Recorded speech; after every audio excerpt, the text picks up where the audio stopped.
Good evening. My name is Kimberly Brockett, and I am running for re-election to the Board of Finance. It's hard to believe it's been 4 years since I stood before this group at a similar headquarters opening during my first run for the Board of Finance. I was honored to be elected during that campaign, and I appreciate your confidence and support in me running for a second term on the Board of Finance. I'm humbled to be running alongside Dave Egan, who you just met, who has not only been my colleague on the board these last 4 years, but also one of my mentors. And I'm absolutely thrilled to have Sandy DeLito joining us on the ticket. Her energy and enthusiasm are absolutely incredible, and she'll make a great addition to our board. With Jim O'Keefe as our most experienced member of the Board of Finance, the election of Dave, Sandy, and myself will enable us to represent the taxpayers even better than we can now, given our current minority status. Jim's already mentioned it, and Dave has. But freshest in our mind is the 7% tax increase that our opponents unanimously passed to the taxpayers last year. As Dave mentioned, we all voted against it, but being the minority, we just didn't have the votes to do anything about it.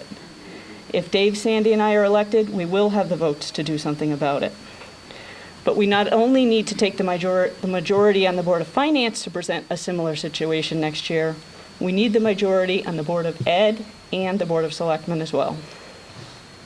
I'm excited to see the enthusiasm that our campaign has generated already.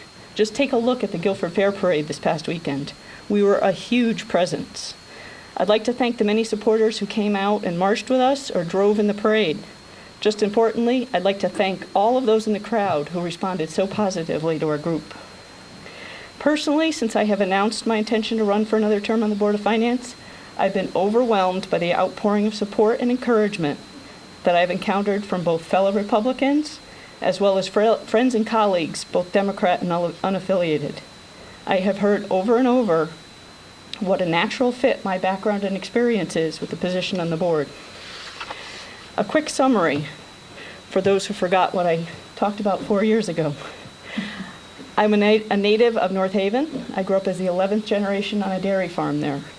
I went through the public school system and graduated from Lyman Hall High School in Wallingford. I'm a graduate of Cornell University with distinction with a bachelor's in applied economics and business management. And I also hold an MBA with a concentration in accounting from the University of New Hampshire. I've earned numerous professional certifications over the years, including Certified Public Accountant, Certified Management Accountant, Certified in Financial Management, and Certified Business Manager. I have 19 years of professional accounting, finance, and business management experience in both public accounting and in private industry, including the last 8 years as controller of one of Guilford's top employers, Bishop's Orchards. I became involved in civic activities when I first moved to Guilford 9 years ago. I was a member of the Guilford Newcomers and served on their board for 2 years as treasurer. I was the treasurer of A.W. Cox PTO for 4 consecutive years.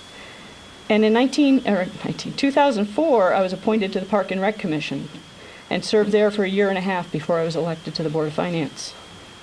I've also served since 2005 as the executive treasurer of the Connecticut Association of Future Farmers of America, a group that I'm alumni of and hold near and dear to my heart. Most importantly, though, as Sue mentioned, I'm a mom. I have a 6th grader at Baldwin. I'm a taxpayer, and I'm a member of this community. I never intended to be a politician. In fact, I still don't. What I have to present to the residents of Guilford is a skill set developed through years of education, professional experience in the industry of accounting and finance, and 4 years on the Board of Finance. And I'm simply offering up my services to serve on the Board of Finance.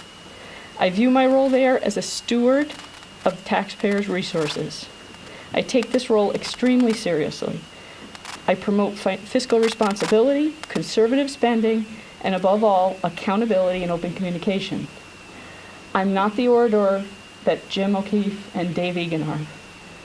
I analyze, I think very strongly about things, and I don't always say that much. But when I do say something, I hope it's what needs to be said at the right point in time. One of my passions that has only intensified during my current term on the Board of Finance is a willingness and enthusiasm for listening to people. I truly love the learning process, as you can tell by all my certifications, And the only way to thoroughly know an issue is to learn all sides. The Board of Finance of any of the major boards, I dare say, has the least public participation. While I realize most people can't attend every meeting, I would hope they would follow the major issues by watching some of the meetings on GCTV. I'm a dedicated viewer of GCTV and have learned an incredible amount about how the town operates and the issues and the concerns that are facing us. While I understand that some people may not be interested in the technical detail that we sometimes get into, I certainly value their input about fiscal philosophy and theories. Guilford has an incredibly diverse, well-educated, and extremely passionate population, and I would love to see more of the residents voice their thoughts and concerns to the elected officials and members of the board and commission. No person, or party for that matter, has a monopoly on all the good ideas and solutions to problems. It's only by listening to everyone and working together that we can succeed as a community. Just a side note, I have 2 mammoth donkeys, so I'm not prejudiced at all. I'm extremely excited about bringing this message to the residents of Guilford over the next few weeks and working with Dave Egan and Sandy DeLito and the entire Mazza 09 ticket and moving the entire Republican slate through a successful election on November 3rd. It's a real pleasure being part of a unified team of candidates who supports and works together. It's incredible to think what we could accomplish for the benefit of the taxpayers of Guilford as a team if we held majority positions on each of these boards. Thank you for your support.